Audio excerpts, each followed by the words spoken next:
ఏమండి, మన సహోదరి ఒక ఆమె పవన్ కళ్యాణ్ గారు ఏ రాష్ట్రానికి వెళ్తే ఆ భాష మాట్లాడుతున్నారు.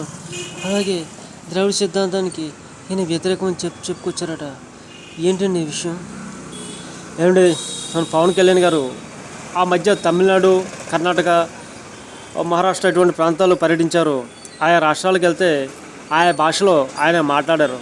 ఎందుకంటే ఈయన భావం వ్యక్తం అవ్వాలంటే ఆయా రాష్ట్రాల యొక్క భాషలతో నేను మాట్లాడితే అర్థమవుతుంది కదా వాళ్ళకి.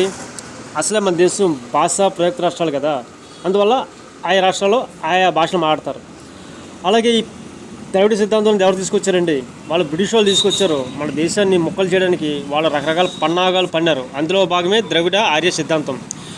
ఆ ద్రవిడ ఆర్య సిద్ధాంతాన్ని ఈ పిరియర్ రామస్వామి అనే వ్యక్తి భుజాన్ని వేసుకున్నాడు. ఇతను ఒక నాస్తికుడు. ఇతనికి మతాలతో సంబంధం ఏమీ లేదు. తర్వాత మన పవన్ కళ్యాణ్ గారు సనాతన ధర్మాన్ని రక్షిస్తానని చెప్పి ఆయన ప్రతిజ్ఞ పూనారు. సనాతన ధర్మం అంటే ఎవరిని దూషించదో, ఎవరిని హింసించదు కదా. అందువల్ల ఆయన చెప్పిన విషయానికి మనం మద్దతు పలుకుతాం.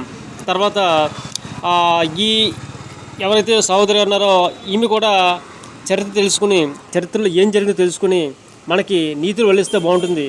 ఆమె తెలిసి తెలియని మాటలు మాట్లాడడం వల్ల ఏమీ ఉపయోగం లేదు. జై హింద్.